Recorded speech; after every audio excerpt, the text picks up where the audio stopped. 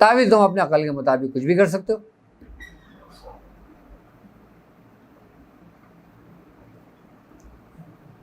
آ گئی 15 کے نقش کی اہمیت سمجھ میں کہ ابتدا 15 کے نقش سے ہی کیوں تھی. کائنات کی تخلیق ہی 15 کے نقش سے تھی، 1 سے لے کے 9 کے 10 سے تھی. انہی حرفوں میں ہی سب کچھ ہے، انہی عادات میں ہی سب کچھ ہے. اب اس سے بھی پیچھے پیچھے جاتے رہو گے نا تو اور گرہیں کھلتی چلی جائیں گی، لیکن ہر گرہ ایک لمٹ سے کھلے تو بہتر ہے.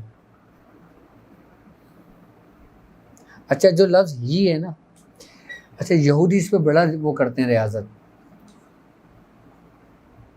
یہ احین عشرین جو لفظ ہے نا، جو ہائی سے نکلا ہے، یہ سمجھ لیں کہ بزرگان دین فرماتے ہیں کہ یہ توریت کے الفاظ ہیں یہ،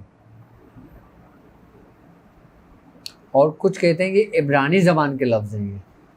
بنی اسرائیل کے اندر یہ سمجھ لیں کہ اس میں اعظم ان کو کہا جاتا ہے. بنی اسرائیل میں جتنے انبیاء کرام گزرے ہیں نا، ان کے جو تصرفات جو تھے وہ انہی اسماؤں کے ماتحت تھے. باقاعدہ یہ نبیوں کو سینہ بسینہ تعلیم ہوا کرتا تھا، اور یہ بنی اسرائیل کے حصے میں تھا یہ. اور اسم ہی کی ہی تجلی حضرت موسیٰ علیہ السلام کے قلب پر ہوئی تھی. حضرت موسیٰ بے ہوش ہو گئے تھے.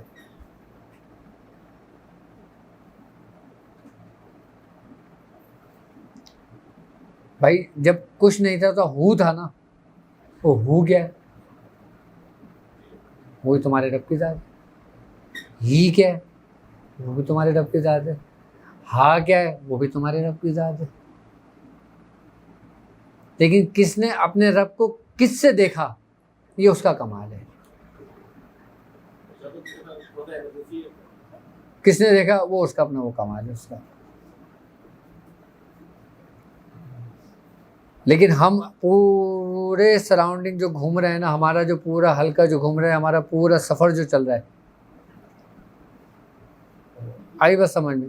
اب تم یہ نشست دیکھ لو، 15 کے نقش دیکھ لو، 15 کا ہنسا دیکھ لو، 15 کے نقش پہ ریاضت دیکھ لو، سورہ قریش کی 4 آیتیں دیکھ لو،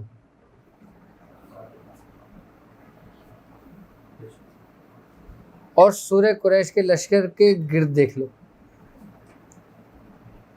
سارا کس کے مابین ہے؟ انہی 4 اسماؤں.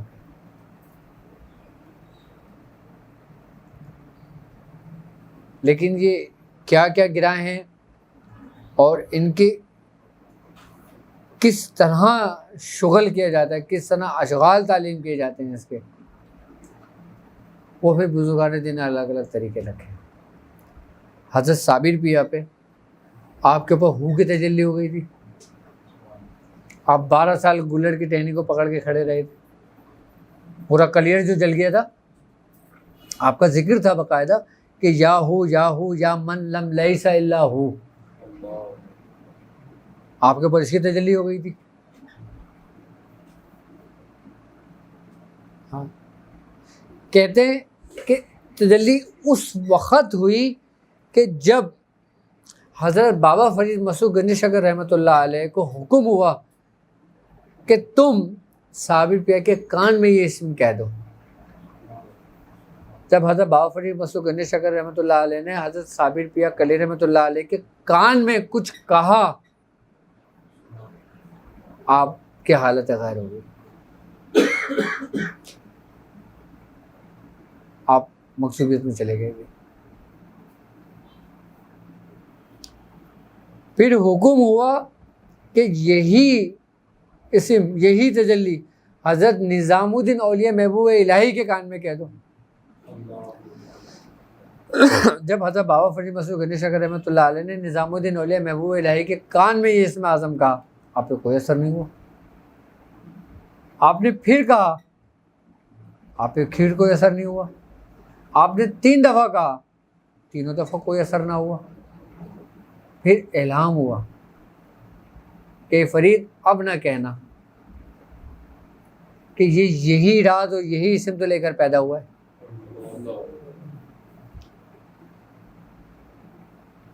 ایک جو ثابت بیا کے کان میں کہا، آپ کی حالت غیر ہو گئی. وہ 3 جو نظام الدین اولیاء محبوب الہی کے کان میں کہا اور آپ پہ کوئی اثر نہ ہوا. 3 اور 1 سارا حضرت آدم علیہ السلام سے لے کے تمام انبیاء کرام، تمام اولیاء کرام اور تمام انسانوں کے گرد گھوم رہا ہے سارا سب کچھ. یہ ہے راز سب کے سینوں میں، لیکن غافل ہیں سب. لیکن تھوڑا تھوڑا ہم سمجھنے کی کوشش کر رہے ہیں کہ کاش سمجھ میں آ جائے.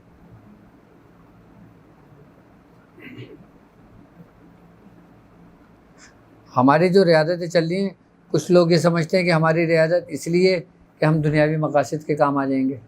چلو اچھی بات ہے، آ جائیں گے، کرو. کچھ اس لیے کر رہے ہیں کہ ان کی روحانیت میں ترقی ہوگی، چلو یہ بھی اچھی بات ہے. لیکن کچھ کس لیے کر رہے ہیں یہ وہ ان کا رب جانتا ہے. وہ بڑے عجیب ہی لوگ ہیں کہ جن کو نہ اس دنیاوی مقاصد سے کوئی غرض ہے اور جن کو نہ کوئی اپنی روحانیت سے کوئی غرض ہے.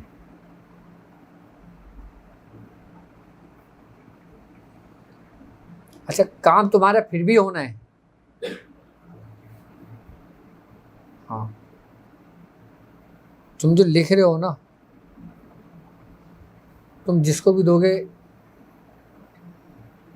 پہلی دفعہ میں نہیں ہوگا، دوسری دفعہ میں ہو جائے گا، دوسری دفعہ میں نہیں ہوگا، تیسری دفعہ میں ہو جائے گا. لیکن وہ ہو جائے گا اس ترتیب و طریقے کے ساتھ. لیکن یہ وہ علوم ہیں، یہ وہ راز و نیاز کی باتیں ہیں جو دنیاوی مقاصد کے لیے استعمال نہیں ہوتی.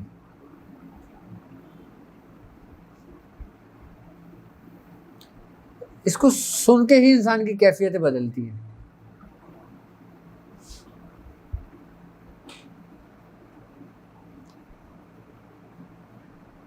کبھی یہ نشستیں رہیں گی نا تو جو ہی ہا ہو اور ہے نا، یہ میں قرآن کی آیتوں کے ترتیب کے ساتھ آپ کو بتاؤں گا کہ اس میں قرآن کے کس طرح اور کیسے ذکر آئے.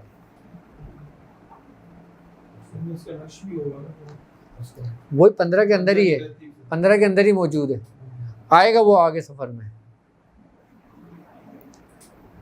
ہر ترتیب اسی زاویے سے بنتی ہے. تمہارے پاس ایک فارمولہ ہے 15 کا نقش. 15 کا نقش ایک فارمولہ ہے جو حضرت سلیمان علیہ السلام کو عطا ہوا تھا. اب اس فارمولے کے تحت دنیا کے اندر جتنے علوم ہیں نا، وہ سارے اسی کے سے گراں کھلتے ہیں. سب 15 کے نقش کی یہ تاثیر ہے.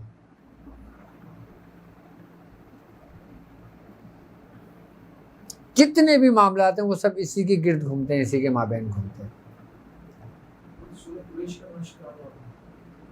کیا جی؟ ہاں، تو وہ آنے والے وقتوں میں آ جائے گا، وہ بھی آئے گا، تو نہیں آئے گا وہ. اور احسار کرتے ہیں، ہاں، احسار ختم کرنے کے لیے کیا کرتے ہیں؟ چھوڑ دو ایسے یا کرتے ہیں؟ نہیں، احسار پانی پلانا ہے تھوڑا سا. احسار یہ دیکھنا ہے نا کہ احسار آپ نے کس لیے کرنا ہے، کیا کرنا ہے. احسار ہاں، ختم بھی کرنا چاہیے. نہیں، احسار بس لگا دینا چاہیے. ہاں، نہیں. اور سورہ قریش تو ایک خود ہی مکمل احسار ہے. کبھی میرا 31 تاریخ ختم ہو تو بس ختم. ہاں، 110 مطلب پڑے بات نہیں. ابھی کتنا پڑھ لیں؟ 313 313 ہی رکھیں. 313 میرا بھی جمعرات کو 313 40 دن پورے ہو جائے. جمعرات تک نا. ابھی 1900 ہی رکھی جائے گی. میں بتاؤں گا ابھی. پھر آگے کا سبق جو آگے کی ترتیب ہوگی نا وہ اس کے بعد دوں گا میں. کیونکہ کسی کی جمعرات کو 1900 کی تعداد پوری ہو رہی ہے, کسی کے بدھ کو ہو رہی ہے, ہاں کسی کے 10 دن میں آ رہی ہے. لیکن ہاں موسٹلی جمعرات کو ختم ہو رہی ہے. ہاں لیکن وہ اس کو کنٹینیو رکھے ہیں. ہاں جب 40واں دن مکمل ہو جائے نا تو 40ویں دن جو نا نیاز و فاتح کا اہتمام کر کے حضرت سیدنا سرکار غوث پاک رحمۃ اللہ علیہ ہاں وہ معصوم بچے کو کھلا دیں, لیکن اس کو 1900 کی تعداد کو کنٹینیو رکھیں.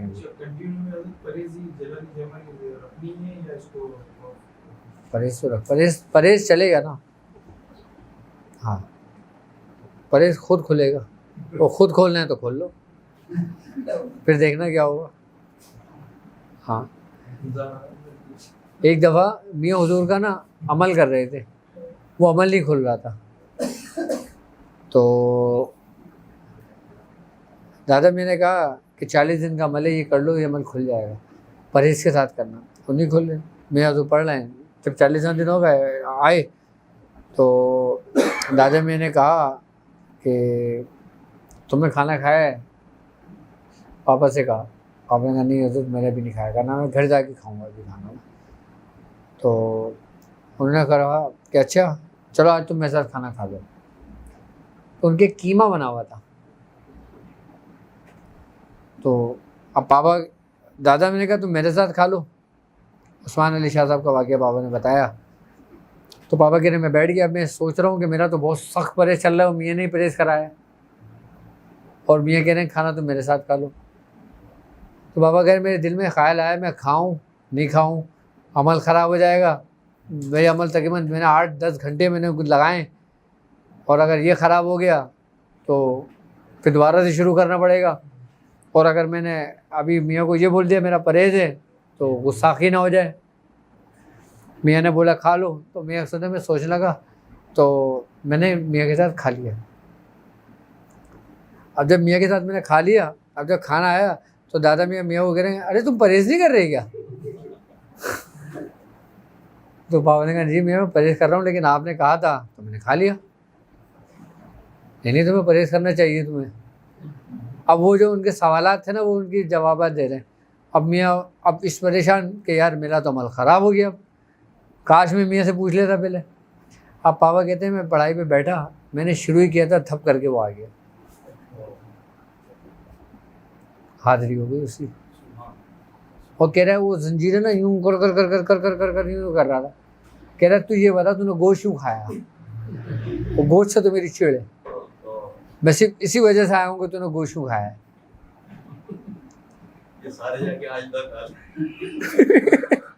نہیں نا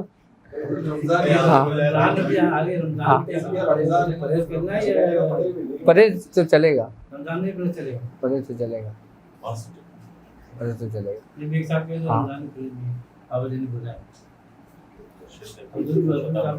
اب میاں جس کو حکم دے دیں بھائی, ہاں میاں جس کو حکم دے دیں میاں کے حکم ہے بس.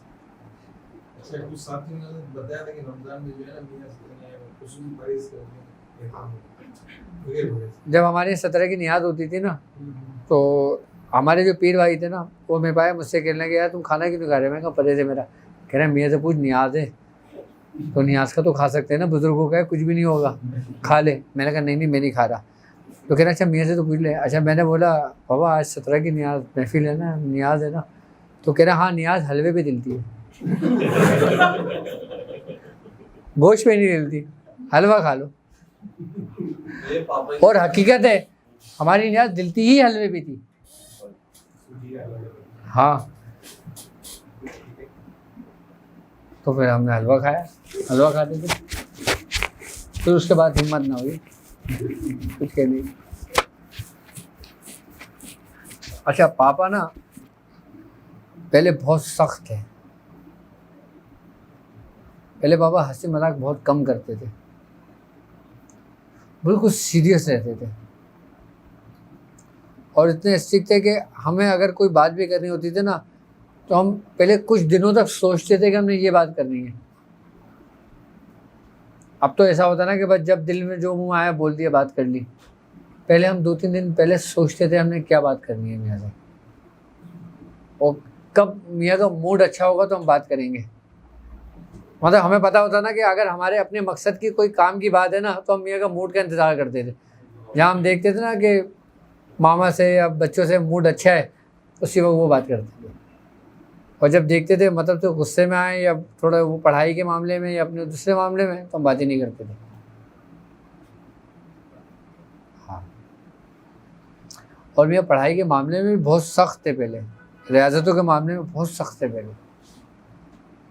اب بھی ہیں لیکن اب اتنے نہیں ہیں. اب تو بس کرم کا دریا بہہ رہا ہے, بس جس نے جیسا جو چاہا وہ لیا. لیکن ایک بات میں نے دیکھی ہے کہ پہلے کی اس میں اور اب کی اس میں بہت فرق ہے. لوگ کی بات ہوتی ہے, انسان لوگ کو دیکھتا ہے تو دیکھتا ہے. کیونکہ میں نے میاں حضور کے پیر بھائیوں کو بھی دیکھا ہے. ہاں, میں نے میاں حضور کے دوستوں کو بھی دیکھا ہے. تو میاں حضور کے تقریباً 40 سال ساتھ تھے, یعنی کہ میری عمر سے بھی کم عمر کے اس وقت ساتھ تھے. میں ان کی صحبت میں بھی رہا ہوں. اور میں نے اس ابتدائی دور کے میاں حضور کے مریدوں کو بھی دیکھا ہے اور اب کے مریدوں کو بھی دیکھا ہے. تو فرق میں نے زمین آسمان کا دیکھا ہے. کیا فرق میں نے زمین آسمان کا دیکھا ہے.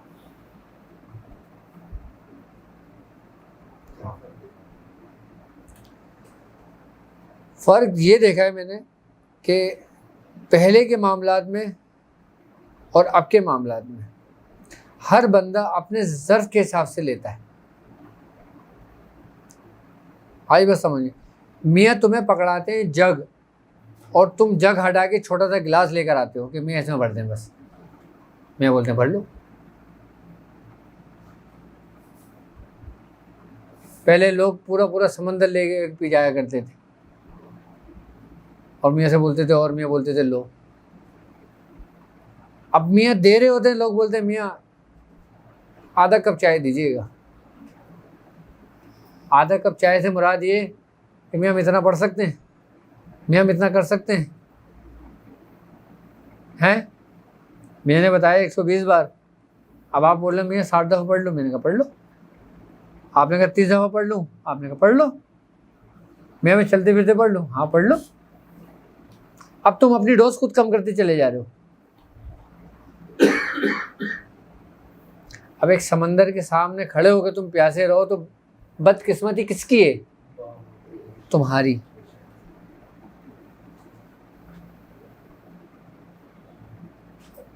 میں صحیح بتا رہا ہوں آپ کو.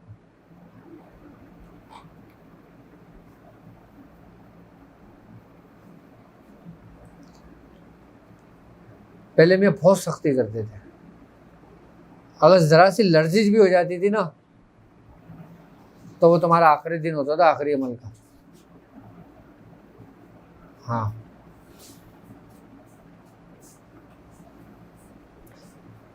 کہ چچا کی صحت تم دیکھ رہے ہو کتنے کمزور ہیں یہ. میں ان کا بھی آدھا تھا.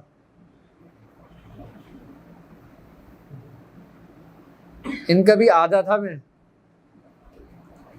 اگر میرا ٹوٹل اس وقت وزن کریں گے نا آپ تو 25 سے 30 کلو ہوگا. جی, میرا وزن اتنا رہ گیا تھا. ہماری دادی نے پاپا کو ڈانٹا تھا, پاپا سے لڑی تھی کہ تم مارے گا اس کو کیا. اس میں بھی پاپا مجھ سے رات بھر پڑھائیاں کرواتے تھے اور دن بھر دوائیں بنواتے تھے. اور اگر کوئی مہمان آ جاتا تو مجھے بھیجتے جاؤ چائے لے کر آؤ, اور میں چائے لینے جاتا. یہاں سے اگر 50 قدم مجھے چائے لینے جاتا تو میں ہر 10 قدم پہ تھوڑا بیٹھتا تھا کہ ہوا تیز چل رہی ہے. اور ایک دفعہ تو میں سامنے کھمبے پہ ٹکرا گیا تھا اور میرے اتنا بڑا گھومڑا پڑا ہوا تھا یہاں پر. جب میں چائے لے کر آیا نا, پاپا نے کہا یہ کیا ہوا تمہارے؟ میں نے کہا کھمبا بیچ میں آ گیا تھا. کہہ رہے کھمبا بیچ میں کیسے آ گیا تمہارے؟ میں نے کہا میں تو سیدھا سیدھا جا رہا تھا, کھمبا بیچ میں آ گیا تھا میرے, میں کیا کروں. کہہ رہے اچھا جاؤ تم چائے لاؤ. پہلے کیتلی میں چائے آتی تھی نا, اور چھوٹی چھوٹی پیالیاں ہوتی تھیں. تو میں نے کیا کرا, میں نے کپ میں چائے نکالا, ٹھیک ہے, کیتلی میرے ہاتھ میں رہ گئی, ایک کپ میں نے کپ اٹھا لیا, کیتلی میں نے میاں کے آگے رکھ دی اور چائے کے کپ دوسرے کے ہاتھ رکھ دیے. تو پاپا میں تو دیکھنے کے یہ کیا ہے؟ میں نے کہا چائے. میں نے کہا میں کیتلی لا کے رکھ دی. پھر میں نے کیتلی اٹھائی. پاپا کہہ رہے تم رکھو, جاؤ جا کے سو, تمہاری نیند پوری نہیں ہوئی. اور باقی نیند پوری نہیں ہوتی تھی ہماری, ایسی حالت ہوتی تھی. تو پاپا مجھے اس وقت پتہ ہے کیا کہنے لگے؟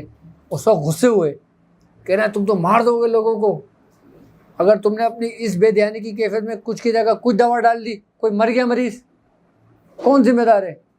1 گھنٹہ پاپا نے مجھے لیکچر دیا تھا غصے میں, لیکن وہ ہماری تربیت ہو رہی تھی ہمیں زندہ رکھنے کے لیے, ہمیں بیدار رہنے کے لیے. کیونکہ ہونا کچھ بھی نہیں تھا جڑی بوٹیوں سے, کسی نے نہیں مرنا تھا اس وقت, لیکن ہمارے دل میں خوف پیدا ہو گیا تھا کہ ہماری ذرا سی غلطی سے کتنے لوگوں کو نقصان ہوگا. پاپا نے ایسے تربیت کرتے تھے پہلے.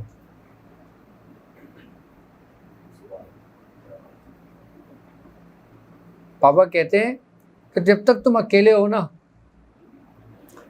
کچھ بھی کرو, مجھے پرواہ نہیں ہے.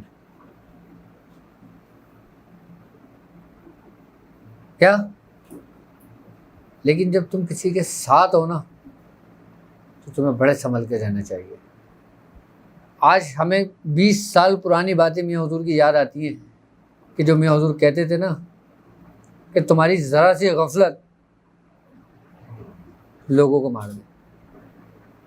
وہ جو بات کہی تھی نا میاں نے, کیا جڑی بوٹی والی, کہ جیسی تمہاری کیفیت, جیسی تمہاری حالت ہے, ذرا تم غافل ہوئے, اگر کچھ غلط کر دو تو نقصان کس کو پہنچے. تو آج پتہ چلتی ہے میاں حضور نے وہ بات کیوں کہی تھی. ابھی آپ نے کہا تھا ایک بات کہ انسان کو اپنے تحفظ کرنی چاہیے, غیبی تحفظ کیسے کہتے ہیں؟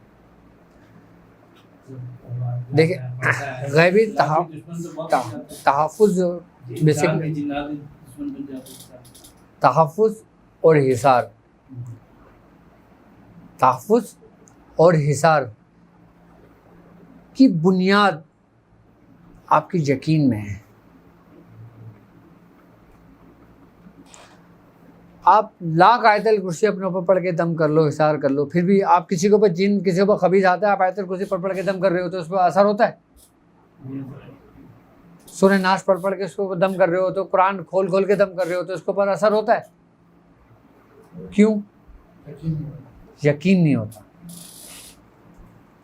اگر آپ کے اندر یہ یقین ہو جائے نا, آپ کو کچھ پڑھنے کے بعد تو ان کا طبیعت صحیح ہو جائے تو میں یقین بڑھے گا نا, کہ میں دم کر رہا ہوں, یقین صحیح نہیں ہو رہا, الٹا اور بگڑ رہا معاملہ, تو یقین تو کہاں سے آئیں گے؟ یقین آپ کو اپنے اوپر ہونا چاہیے, اپنے آپ پہ آنا چاہیے یقین, کہ اگر میں اس مٹی کے ڈلے کو بھی دم کروں تو سونے کا بنے گا. کلام تو ہے ہی برکت, کلام پہ تو یقین کی بات ہی نہیں کر رہا میں آپ کے اوپر بات کر رہا ہوں اپنے یقین کی, کہ آپ کو اپنے اوپر کتنا اعتماد ہے, کتنا یقین ہے. جس دن آپ کو اپنے اوپر اعتماد ہو گیا نا, آپ کو اپنے اوپر یقین ہو گیا, اس دن جو نا آپ کا سفر شروع ہو گیا. پھر کسی حصار کی ضرورت نہیں ہے, پھر کسی اس کی ضرورت نہیں ہے. وہ شفا ہو جائے گی اس کو. شفا کس بات کی ہوگی پتہ ہے؟ یقین کی. یقین کا مسئلہ جو ہے نا بڑا کریٹیکل ہے. موسیٰ علیہ السلام نے خدا سے کہا کہ میں دیکھنا انہوں نے کہا کہ آپ نہیں لا سکتے, خدا ہے لیکن دل کا اطمینان. یہ بڑا کریٹیکل معاملہ ہے اور یہ آسان بھی نہیں ہے شاید. دیکھو حضرت ابراہیم نے بھی یہ بات کہی تھی, اے میرے رب تو مردوں کو کیسے زندہ کرے گا؟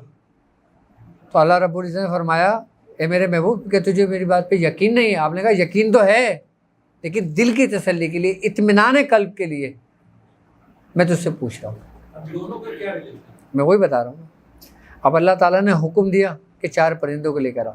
اچھا اب اطمینان کس کو ہونا ہے؟ ابراہیم علیہ السلام کو. وہی بات آ گئی اپنے آپ پہ یقین کی، اعتماد کی. آپ پرندے لے کر آئے، آپ نے ذبح کیا، آپ نے چاروں سم اس کو پھینک دیا، پھر آپ نے آوازیں لگائیں اور وہ پرندے آپ کی طرف لوٹ آئے. ایک ہوتا ہے یقین، ایک ہوتا ہے علم الیقین، ایک ہوتا ہے حق الیقین. یقین کیا ہے؟ یقین یہ ہے کہ کولر کے اندر پانی ہے. کیا ہے یہ؟ یقین ہے نا کہ کولر کے اندر پانی ہے، لیکن اب پانی ہے یا نہیں ہے یہ نہیں پتا. کیا پانی ہے یا نہیں ہے یہ نہیں پتا، لیکن یقین ہے کہ پانی ہے.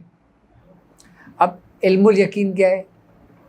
یہ اٹھے، انہوں نے ڈھکن کھولا، دیکھا اور انہوں نے ڈھکن بند کیا، انہوں نے مجھے بتایا کہ بھائی پانی ہے، اس میں میں اپنی آنکھوں سے دیکھ کر آیا ہوں. یہ کیا ہو گیا؟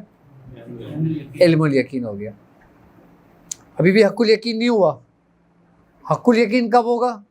کہ جب میں خود اٹھ کے جاؤں گا، ڈھکن کھولوں گا، اپنی آنکھوں سے دیکھوں گا، پھر مجھے یقین ہو جائے گا کہ یہی پانی ہے.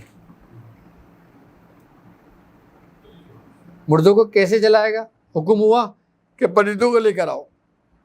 اب یقین آ رہا ہے، پرندے آ گئے. اب علم الیقین کیا ہے؟ کہ اس کو کاٹ دو، پھینک دو. اب اللہ نے پہلے یہ نہیں کہا تھا کہ تم آواز لگانا. یہ علم الیقین ہو گیا.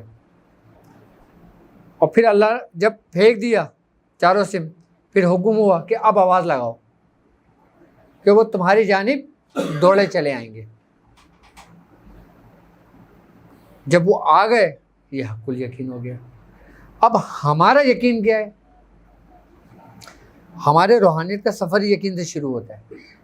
سب سے پہلا یقین آپ کو آپ کے استاد پر ہونا چاہیے، آپ کی پڑھائی پر نہیں، آپ جو محنت کر رہے ہو اس پر نہیں، آپ جو ریاضت کر رہے ہو اس پر نہیں، آپ جو کام کر رہے ہو اس پر نہیں، آپ جو چلے کر رہے ہو اس پر نہیں. کس پہ یقین ہونا چاہیے؟ اپنے شیخ پر، اپنے استاد پر، اپنے مرشد پر، اپنی زندگی پر، کیونکہ آپ کی زندگی مرشد ہی ہے. جس دن تمہیں اس پہ یقین ہو گیا نا، پھر وہ تمہیں علم الیقین سے حق الیقین تک لے کے جائے گا. کیونکہ پہلا قدم آپ نے اٹھانا ہے یقین کا. پہلا قدم آپ اٹھاؤ گے تو پھر علم الیقین تک جاؤ گے نا. اور پہلا قدم آپ نہیں اٹھاؤ گے اور آپ شکیوں میں رہو گے تو آپ کیسے کامیاب ہوگے؟ شیطان ہی ہمارے یقین کو روکے رکھتا ہے اس کو کامل ہونے کے لیے. کس کی صورت میں؟ وسوسے کی صورت میں. اس کو پتہ ہے کہ اگر اس کو صرف یقین ہو گیا نا تو یہ کامیاب ہو گیا، اور میں نے تو اسے کامیاب نہیں ہونے دینا. کامیابی آپ کو یقین سے ملتی ہے. بھائی اللہ ہے، کیا ہے؟ یقین ہے آپ کا کہ رب ہے جو رب الارباب ہے، جو تمام ربوں کا رب ہے.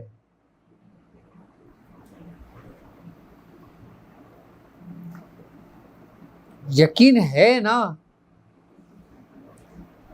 آپ کی زبان نے اقرار کیا ہے، دل نے تسلیم کیا ہے، قلب کو اطمینان پہنچا ہے. کیا آپ کے قلب کو اطمینان میسر ہوا ہے؟ وہ کیفیت کیوں؟ کیونکہ یقین نہیں ہے. جس طرح پیغمبر کو یہ چیز ہوتا ہے کہ دل کا یقین چاہیے کہ پیغمبر کی ذات بہت اعلیٰ اور ہوتی ہے. بے شک، عام انسان ہے، بے شک. شاید ہمارے اندر نہیں، حقیقت مان لینے میں کوئی وہ نہیں. جی جی بالکل صحیح کہہ رہے ہیں. تو ہم اگر پیغمبر کی کیفیت ہو سکتی تو ہم عام انسان لوگوں کی شاید نہ ہو. سر کیفیت ہر شخص کی ہوتی ہے. بالکل. دیکھیں کچھ لوگوں کو اللہ نے مخصوص ضرور کیا ہے، لیکن جو مخصوص کیا ہے نا ان کے تصرفات بھی لوگوں پہ ظاہر کیے ہیں. ان کی امانتیں لوگوں میں ہی رہی ہیں، وہ اپنے ساتھ لے کے نہیں گئے. آپ کی کیفیت کیسے بنی؟ ایک چھوٹی سی مثال لے لیتے ہیں. آپ کو اپنے بچے کی یاد آ گئی اور بچہ آپ سے دور ہے، کیفیت بن گئی آپ کی. جو چیز آپ کو سب سے زیادہ عزیز ہو وہ کچھ وقت کے لیے آپ سے دور ہو جائے، آپ کی فوراً کیفیت بن جاتی ہے.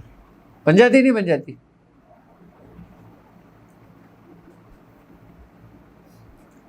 آپ نماز کی حالت میں ہو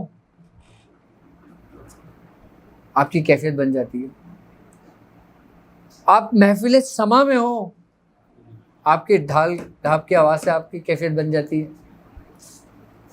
آپ کسی محفل میں ہو کسی غزل کی آواز سے تمہیں کیفیت بن جاتی ہے. آپ مسجد میں ہو قرآن کی تلاوت سے آپ کی کیفیت بن جاتی ہے. کیفیت کے لیے کسی چیز کو مخصوص کرنا ضروری نہیں ہوتا، کیفیت خود بنتی ہے. آپ میں یقین ہونا چاہیے، آپ کو یہ یقین ہونا چاہیے. اچھا ایک بات یاد رکھنا، آپ کو یقین پتہ ہے کب آتا ہے؟ مشکل میں، پریشانی میں. جو قرآن ٹھیک ہے. کہ جب انسان مشکل میں پڑتا ہے تو بالکل سچے دل سے اپنے رب کو یقین آتا ہے. آپ کو اپنے استاد پہ یقین پتہ ہے کب آتا ہے؟ پتہ ہے کب آتا ہے؟ جب وہ یقین سے بول رہا ہوتا ہے.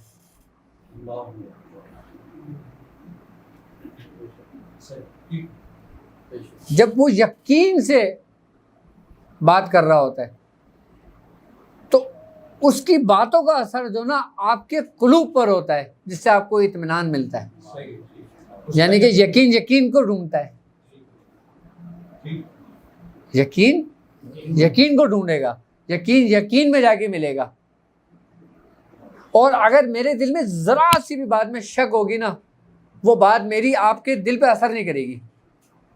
آپ دیکھو، آپ کسی کی بات آپ کے دل پہ اثر کرتی ہے، کسی کی بات آپ کے دل پہ بالکل بھی اثر نہیں کرتی.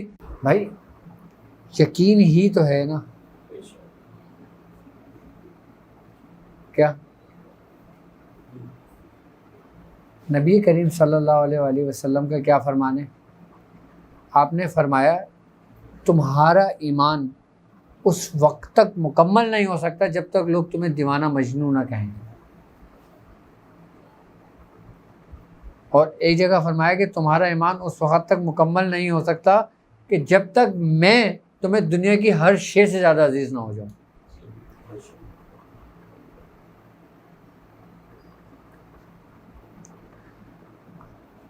ہمارے دلوں میں کچھ بھی ہے، ہمارے دلوں میں ہمارے استادوں کی، ہمارے پیران عظام کی، اولیاء کرام کی، بالخصوص سرکار دو عالم صلی اللہ علیہ وآلہ وسلم کی جو محبت ہے نا، یہ ہمیں وراثت میں ملی ہے. اس میں ہمارا اپنا کوئی کمال نہیں ہے، لیکن ہمارا کمال صرف یہی ہے کہ ہم اس پہ استقامت پہ کھڑے ہوئے کہ ہمارا سب کچھ یہی ہے. جس دن تمہیں اس بات پہ ایمان یقین ہو گیا نا کہ تمہارا منبع سرکار دو عالم صلی اللہ علیہ وآلہ وسلم ہے، اس دن ہر چیز کی کنجی تمہارے قدموں میں. شعوری طور پہ نہیں ہے، شعوری طور پہ دیکھو ایک مسلمان گھرانے میں جب بے شک ہوتے ہیں تو ایمان اور یہ سب جو باتیں چیزیں ہوتی ہیں ہمیں وراثت میں ملتی ہے. لیکن اگر ہم اس کو جو ہے سوچ سمجھ کے جو ہے وہ کلمہ اگر ہمیں پڑھا ہوتا ہے تو شاید وہ شعوری طور پہ ہم اس کو بالکل ایکسیپٹ کرتے ہیں. بہت اچھی. ڈاکٹر کے گھر اگر کوئی بچہ پیدا ہوتا ہے وہ ڈاکٹر ہوتا ہے؟ اگر مسلمان کے گھر کوئی بچہ پیدا ہو مسلمان کہلائے گا؟ فرضی ہوگا کہ یہ اعزاز ہے کہ وہ مسلمان گھرانے میں پیدا ہوا ہے. مسلمان بنے گا کیسے؟ اپنے گھر والوں کی صحبت سے. وہ تو فطرت انسان پہ پیدا ہوا ہے نا. جس طریقے سے ڈاکٹر کے گھر اگر بچہ پیدا ہوتا ہے وہ ڈاکٹر نہیں پیدا بنتا، تو مسلمان کے گھر اگر بچہ پیدا ہوتا ہے تو وہ کیسے اس منزل تک پہنچ سکتا ہے کہ جب تک اس کی تربیت نہ ہو؟ کیوں ماؤں نے اپنے بچوں کو درس گاہوں میں بھیجا، مدرسوں میں بھیجا، بزرگوں کی صحبتوں میں بھیجا؟ کیوں جوانی میں پہنچ کر وہ در بدر سفر کر کر کے بزرگان دین کی خدمت میں جایا کرتے تھے؟ ایک مسلمان بننے کے لیے، پکا ایک ایمان والا بننے کے لیے۔ حضرت میں ایک سوال ہے۔ ہاں حضرت ابراہیم علیہ السلام کے والد جو ہے وہ بت تراش تھے، بت پرست، ٹھیک ہے، اور ان کا اس کے بارے میں جو ہے وہ ایک تفصیل ہے قرآن سے۔ حضرت ابراہیم علیہ السلام نے جس گھر میں آنکھ کھولی تو وہاں تو بت تراشی جاتے ہیں۔ دیکھو اس میں اختلاف ہے، کچھ کہتے ہیں کہ حضرت ابراہیم علیہ السلام کے ستیلے والد تھے وہ۔ میں قرآن کے حوالے سے دیکھتا ہوں، قرآن میں ہاں تو قرآن میں ذکر کہ اپنے والد کے لیے بھی انہوں نے کہا دعا مانگی، تو شاید آپ کی بات درست ہوگی کہ لیکن جب ابراہیم علیہ السلام نے گھر میں آنکھ کھولی تو بت، اور والد جو ہے بت تراشتے، اور والد نے بڑے سخت الفاظ استعمال کیے تھے کہ تم سدھر جاؤ ورنہ میں تمہیں بہت سخت سزا دوں گا، اپنے راستے سے نہیں ہٹے۔ صحیح۔ ابراہیم علیہ السلام کو تو یہ صحبت نہیں ملی، یہ تو اللہ کا کرم تھا کہ ان کو پیغمبر بنانا تھا اللہ نے اس بات کر دی۔ لیکن ہم تو وہ پیغمبر کی بات سے دیکھو وہ صحبت میں اس وقت بھی تھے، صحبت کے بغیر ناممکن ہے۔ روحانی صحبت، میں وہی بتا رہا ہوں نا، اللہ اپنے بندوں کو نا، محبوب بندوں کو تنہا نہیں چھوڑتا، بالکل صحیح ہے، پیغمبر وہ آپ کو بھی تنہا نہیں چھوڑتا، آپ بھی اس کے محبوب بندے ہو۔ اللہ اپنے ہر بندے کو محبوب رکھتا ہے، میں صحیح بتا رہا ہوں آپ کو، لیکن ہم اس کو نہیں پہچانتے۔ حضرت ابراہیم نے ان کو پہچان لیا، جس نے پہچان لیا وہ محبوب ترین ہوتے چلے گئے۔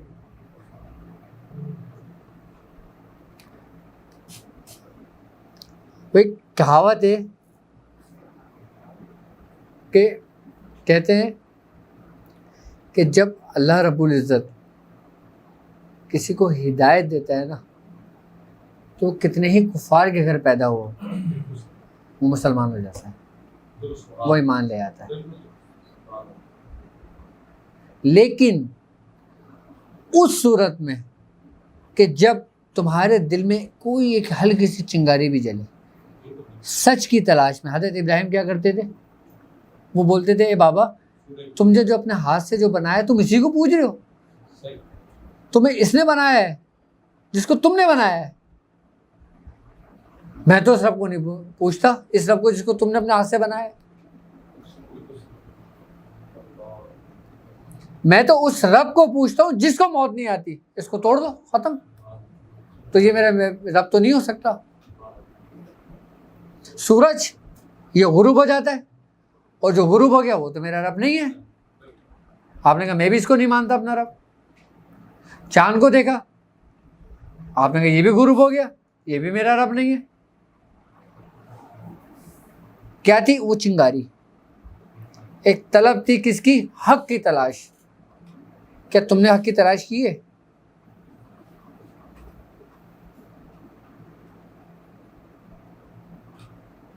کیے؟ کرو، محبوب نہیں محبوب تر بنو گے، محبوب ترین بنو گے۔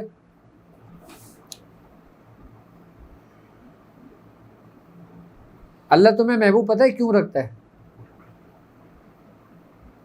کیونکہ اس نے تمہیں اپنی صورت میں بنایا ہے۔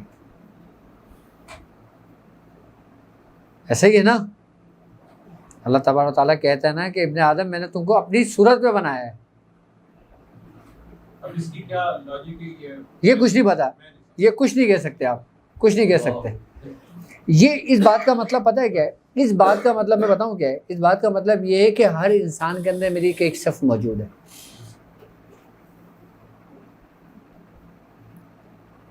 کیا ہے؟ ہر صف موجود ہے، ہر انسان میں موجود ہے۔ یہاں صورت سے مراد جو ہے نا یہ وہی صفاتی تجلیات ہیں جو انسان کے اندر موجود ہیں۔ ہم صورت کو صرف ایک ہی چیز پہ شبیہ دیتے ہیں، فزیکلی، لیکن جہاں جس بات کا تمہارا رب تم سے ذکر کر رہا ہے وہ صفات الہی کی تجلیات ہیں۔ کیونکہ وہ ہر ان چیزوں سے مبرہ ہے. ہاں، اور اگر تم ایسا گمان بھی کرو گے تو کافر ہو جاؤ گے. یہ بڑا نازک معاملے ہیں یہ.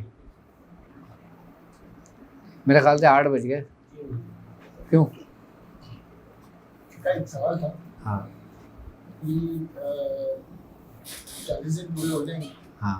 اس کے بعد اگر شہر سے باہر جانا پڑتا تو اس کے لیے اس کو کیا کریں؟ کیونکہ ہمارا وقت بھی متعین ہے، آرام بھی متعین ہے، اور بہت سارے معاملات ہیں. کیا کریں؟ دیکھو، ایک ہوتا ہے کہ آپ اپنے کام کے لیے جانا، ایک ہوتا ہے کسی ایسی ایمرجنسی میں جانا کہ جس میں آپ کو موجود ہونا بہت ضروری ہے. تو اس صورت میں آپ جا سکتے ہو. اور آپ یہ دیکھتے ہو کہ اس میں اگر میں اپنے دوسرے معاملات کی وجہ سے جا رہا ہوں تو آپ 40 دن وائنڈ اپ کر کے اس کو اسٹاپ کر کے پھر اسی مدامت کر کے آپ سفر کر سکتے ہو. مدامت کیسے ہوئی؟ آپ اگر 1111 کی تعداد کر رہے ہو تو آپ ان سے 313 کی تعداد پہ لے آؤ 40 دن مکمل کرنے کے بعد. 1900 کر رہے ہو تو 313 کی تعداد مدامت پہ لے آؤ. 40 دن مکمل کرنے کے بعد 313 کی تعداد پہ لے آؤ. پھر اپنے کام مکمل کر لو. جب کام مکمل کرنے کے بعد آپ دیکھ لو کہ 40 دن میں جب کہیں نہیں جانا، آپ پھر دوسرا حصہ اس کا شروع کر لو اجازت لے کر. کیونکہ ہر ایک اسٹیپ بائی اسٹیپ طریقے چینج ہوں گے. اس میں پرہیز نہیں چھوڑیں، پرہیز تو لازمی رکھیں نا. نہیں تو مجھے ہم جو 40 دن کے جو زکات تو پوری ہو گئی، اس کے بعد بھی پرہیز رکھنا پڑے گا. پرہیز ختم ہو گیا تو مدامت شروع ہوگی. ہاں 41 دن بعد ہاں پھر بھی پرہیز رکھنا پڑے گا. بالکل رکھنا پڑے گا، بالکل رکھنا پڑے گا. نہیں وہ تو بات میں پوچھ رہا ہوں، ہاں رکھنا پڑے گا. ہم تو مدامت کا زکات تو نہیں دے رہا. لیکن وہی بات آ گئی کہ استاد جب کہے نا کر لو نہیں تو بس آنکھ بند کر کے کر لو. صحیح ہے، سوال صحیح کہہ رہے ہیں کہ اگر مدامت کر رہے ہیں تو پرہیز کھول دینا چاہیے. ہاں یہ میں اچھا اچھا اچھا. آپ بھی تو پریس کر لیتے صحیح ہے. ہماری خیر رمضان میں تو روزے تو ویسے ہی رکھتے ہو نا. اچھا، رمضان میں ہمارا کون سا بھی ہوتا ہے کہ یار ہمارا روزہ ہوگا اور اگر ہم نے گوشت نہیں کھایا تو ہم اور کمزور ہو جائیں گے. ایسا نہیں ہوتا. اگر اجازت دے تو سنا دو. ہاں. پیر اور مرشد کے حوالے سے ایک صاحب تھے اور مرشد کی بارات کر کے میرا مرشد صاحب کے بعد ہاتھ پہ جوڑا کے مجھے مرشدی ملے تھی. مان گئے کہنے لگے اچھا پہلے تو منع کیا، انکار کیا. مرشد تو پہلے ہی جان جاتے ہیں کون سی شخصیت کیسی ہے. لیکن پھر پہ 1 سال تک وہ ان کی پوری اس میں رہے. اس کے بعد مرشد نے کہا کہ دیکھو بھائی آپ میں نے جو علم تمہیں دینا تھا تو میرے پاس جتنا تھا وہ میں نے آپ کو دے دیا. اب ایک صاحب ہے جو مجھ سے زیادہ علم ہے، تو اب آپ ایسا کریے تو ان کے پاس جائیے اور میرا نام دیکھیے کہ وہ آپ. لیکن جانے سے پہلے ان کو ایک چھوٹا سا بکسا دیا کہ یہ دے دینا میری امانت. مرشد نے بکسا اٹھایا اور جب بکسا بہت ملتا تھا کیا بات. اچھا کنڈی بھی نہیں، وہ تالا بھی نہیں لگا اس میں. جنگل میں سے گزرے تو دل میں جو ہے نا یہ چیز پیدا ہونی شروع ہوئی کہ کیا ہے، اتنا ہلکا ہے اور کیا ہے، اتنا ہلکا ہے اور کیا ہے. آگے بے چینی کی حالت میں انہوں نے کھول دیا. اس میں سے چوہا نکلا اور نکل کے جنگل میں کھا دیا. کہنے لگے یہ بھیج دو. میں وہ بند کر کے جو ہے نا ان کے پاس گئے تو کہنے لگے کہ مجھے انہوں نے بھیجا. اچھا کہنے لگے اور کہنے لگے یہ بکسا بھیجا. کہنے لگے رکھ تو صبح بات کریں گے. تو رات ہو گئی. صبح جو جواب ان کو سننے کو ملا تھا تو وہ یقیناً وہ یہ تھا. یہ ٹیسٹ تھا اس مرید کا کہ مرشد کی بات ہے یقین کر لو اور امانت میں خیانت. تمہارا یہ ٹیسٹ تھا. وہ ٹیسٹ وہاں تک بالکل آرام سے پہنچنا. اس ٹیسٹ کو کیا مرشد کی بات جو ہو اس کو منوان مان لینا چاہیے، ورنہ اس آپ کچھ حاصل نہیں کرتے. سر میں نے جو نا اپنی زندگی میں اپنی بات کر رہا ہوں. میں کتابوں کی بات نہیں کر رہا، میں کسی اور کے پریکٹیکل کی بات نہیں کر رہا، میں اپنی ذاتی پریکٹیکل کی بات کر رہا ہوں. میں نے روحانیت کو اپنے شیخ کے امر میں پایا، اس کے حکم میں پایا، اسی کے امر میں سب کچھ تھا. بس چلیں. اللہ تعالیٰ تعالیٰ فرمائے. سبحان اللہ بارگم یار خوشی، سبحان اللہ بار کشائی شکارت ہوئی، سبحان اللہ بحرمت کن فیکن، سبحان اللہ مراد من حاصل کن. یا الہ العالمین، یا الہ العالمین تیرا ذکر و اذکار کیا گیا. یا الہ العالمین تیرے دوستوں کا ذکر و اذکار کیا گیا. اس میں کوئی غلطی و کوتاہی ہو گئی تو اپنے رحم و کرم اپنے فضل سے معاف فرما. یا الہ العالمین اس کی رحمت اس کی برکت ہمیں عطا فرما. یا الہ العالمین ہمیں اپنے شیخ سے محبت اور استقامت رکھنے کی توفیق عطا فرما. یا الہ العالمین ہمارے شیخ کا سایہ تا قیامت ہم پہ قائم و دائم رہو. یا الہ العالمین ہمیں اپنے شیخ کے رستے پہ چلنے کی توفیق عطا فرما. یا الہ العالمین ہمیں اپنے بزرگوں کی رسی کو مضبوطی سے تھامنے والا بنا. یا الہ العالمین ان چند لوگوں کو ان چند لوگوں میں شامل فرما جن سے تو راضی ہوا. سبحان ربک رب العزت عما یصفون والسلام علی المرسلین والحمد للہ رب العالمین.